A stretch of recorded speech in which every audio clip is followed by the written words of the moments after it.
Hello! Today I'm bringing you a review of Unexploded by Alison Macleod. This was an unexpected gem and just completely blew me away, and I want everyone to read it because I feel they should. Basically, I bought this because Alison Macleod will be judging a competition that I'm going to enter soon. And I wanted to get a feel for what sort of things she liked. It's an unthemed competition, so it's always hard to know what sort of piece to send in. And I bought this, and I'm not going to lie, I thought it was going to be a chore. I picked it up because I wanted to get it done, and the cover didn't inspire me. It sort of looks like a granny read, if you know what I mean. And I just thought, it didn't sound like it was going to appeal to me. Basically, this is set in Brighton in the wartime, and it follows the lives of predominantly one family, which is Evelyn, her husband Geoffrey, and her son Philip.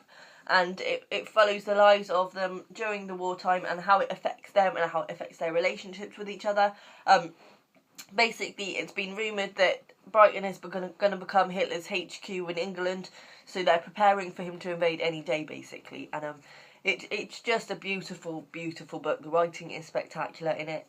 What I loved about this was the relationships between the people. Like, Evelyn and Geoffrey had a really interesting and in-depth sort of relationship that was quite confused. Geoffrey has become sort of he's a banker, so he's become quite an important figure in the war effort, and he has become sort of in charge of controlling and regulating the Jews, and he's very anti-Jew. And Evelyn doesn't agree with this at all, and it's really quite harrowing to see how their relationship is affected by this.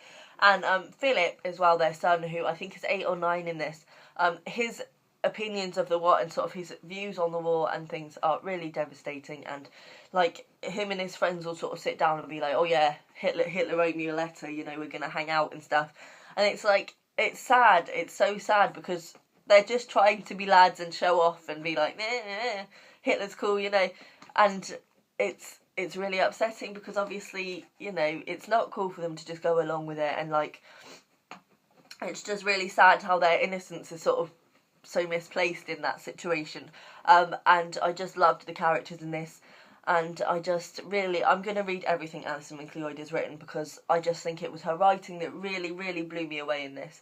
And it was just really touching, and there was really touching, upsetting scenes in it. And at the end I was just like, no,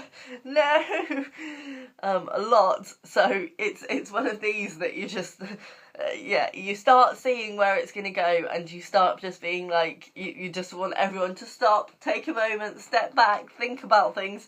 And it's just, honestly had me on the edge of my seat as well. So it's not even just beautifully written, it's also a page turner and really suspense filled and just excellent. And I'm going to read you a bit because I feel like I could rant about this all day and you wouldn't understand how beautiful the writing is. So I'm going to read you a bit from the beginning. Sometimes, in her entirely random moments, Evelyn would see her son and have to blink back the memories of the red storm of his delivery.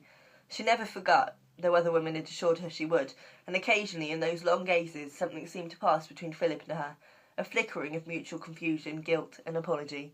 Even as an infant, hungry for a feed, he'd struggled to latch on, and she wondered, without any hope of knowing, whether the blind panic of his birth had created some unsteadiness, not just in her, but within him too. He was physically robust, like his father, but there was something else, a worry, a need, and a vulnerability in him that she never could put right, perhaps because she had put it there herself. So, that's how beautiful the writing is in this book. Definitely read it. Goodbye.